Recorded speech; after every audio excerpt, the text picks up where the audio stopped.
నమస్కారం. మీ విశ్వసనీయ వార్తా వేదిక ఎంఎస్సి న్యూస్ తెలుగు. జరుగుతున్న దారుణం చూస్తే ఏం మాట్లాడాలో అర్థం కావట్లేదు. మనం ఎందులో ఉన్నాం? ప్రజాస్వామ్యంలో ఉన్నామా? నియంతృత్వ పాలనలో ఉన్నామా? ఏం పోకడలు పోతున్నాం? దేశం ఎటు పోతుంది? మనం ఎటు ప్రయాణిస్తున్నాం అనేది అర్థం కావట్లేదు.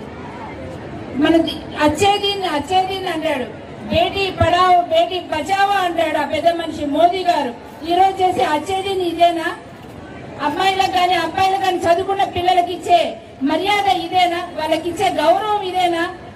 వాళ్ళకి కావాల్సిన హక్కు కోసం న్యాయంగా శాంతియుతంగా అడుగుతుంటే, ర్యాలీ చేస్తుంటే వాళ్ళేదో దేశద్రోహులు అన్నట్టు వాళ్ళ మీద టియర్ గ్యాస్ ప్రయోగించడం ఏంటి? వాళ్ళని లాఠీలతో చితకబాదడం ఏంటి? వాళ్ళేదో ఉగ్రవాద మూగలన్నట్టు వాళ్ళని చుట్టుముట్టి ఒక్కొక్క స్టూడెంట్ ని వాళ్ళు తలలు పాగలు కొట్టడము, కాళ్ళు విరగొట్టడం, ఇవన్నీ చూస్తే అసలు మాటలు రావట్లేదు. అసలు మనసు మూగపోతుంది. ఈరోజు ఇది ఎంత అన్యాయం! అసలు చిన్న పిల్లలు వాళ్ళు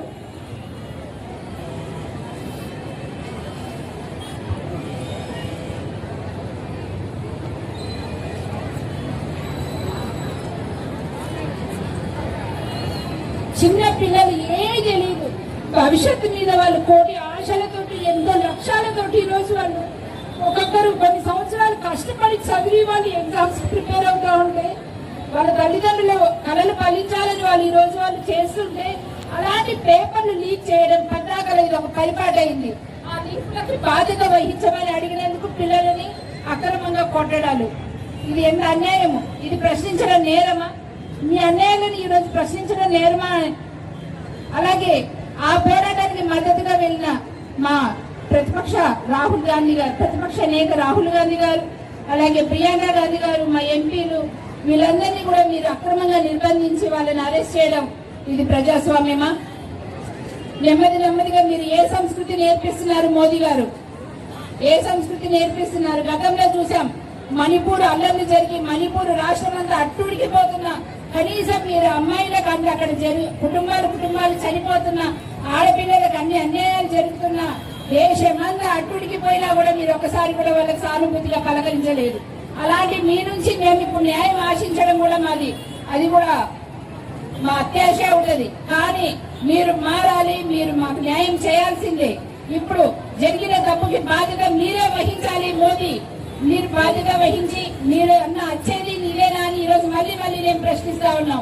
మేము ఆ సోదం సార్కి సపోర్ట్ గా ఉంటాము, వారికి మద్దతుగా ఉంటాము. అలాగే దగ్గర మన స్టూడెంట్స్ వాళ్ళు గలాన్ని ఇప్పడానికి వెళ్తుంటే అమానుషంగా లాఠీలతో కొడుతూ, టియర్ గ్యాస్ ఉపయోగించి మగ స్టూడెంట్స్ లేకుండా ప్రతి ఒక్కళ్ళు కూడా కొట్టడం దగ్గర నుంచి, బట్టలు చుంచడం దగ్గర నుంచి మనం చూస్తూనే ఉన్నాం. ఉదాహరణ ఒక చిన్న పాప చూస్తుంటే 6 సంవత్సరాల పాప ఇదే వీడియోలో ఆ పాప అడుగుతుంది, ఈ చిన్న వయసులో మాకు ఈ లీకేజీలు వస్తే మేము పెద్ద వచ్చిన తర్వాత ఈ లీకేజీల వల్ల మా జీవితాలు ఏమైతుంది? 6 ఏళ్ల పాప అడిగితే దానికి సమాధానం చెప్పే పరిస్థితి లేదు. ఒక బాలిక అడుగుతుంది, ఈ రోజు నీట్ పేపర్ లీక్ అయింది, మాకు న్యాయం చేయలేని అడగటం మాది తప్ప అంటే కూడా కనీసం చూడకుండా ఈ రోజు లాఠీ చార్జీ చేశారు. ఎంత అమానుషం అంటే, ఒక విద్యార్థి నుంచోనుంటే చుట్టూ 15-20 మంది పోలీసులు వచ్చి కొడుతున్నా నేను చావడానికైనా సిద్ధంగాని కనుంచి కథలని చెప్పి నిజంగా ధైర్యంగా నిలబడతాడు. అలా స్టూడెంట్స్ ఉన్నారంటే ఈ రోజులో మనం కూడా అభినందించాలి. ఈ రోజు సత్తుపల్లిలో ప్రతి ఒక్క విద్యార్థి కథం తొక్కి ఏదైతే ఈ రోజు నీట్ పేపర్ లీక్ అయిందో దానివల్ల మన 20 మంది విద్యార్థులు చనిపోవడం జరిగింది. నీటికి ఎంత ప్రిపరేషన్ అవుతారో మనకు తెలుసు. ఇక్కడ ఉన్నది మేము కూడా డాక్టర్స్మే, దాదాపు 3-4 సార్లు ఎగ్జామ్స్ రాస్తే కానీ పాస్ అయ్యి సీట్ రాలేదు. అలాంటి తల్లిదండ్రులు ఈ రోజు కష్టపడి వాళ్ళకున్నా లేకపోయినా సరే వాళ్ళకి మనం కోచింగ్ ఇప్పించి పిల్లలు మంచి భవిష్యత్తుతో ఉండాలనే ఉద్దేశంతో పిల్లలు పంపిస్తే ఒక్క క్షణంలో, ఒక్క రోజులో నీట్ పేపర్ లీక్ అయ్యి కొన్ని లక్షల మంది విద్యార్థులు ఈ రోజు లేపరిస్తే పరిస్థితి ఉంది.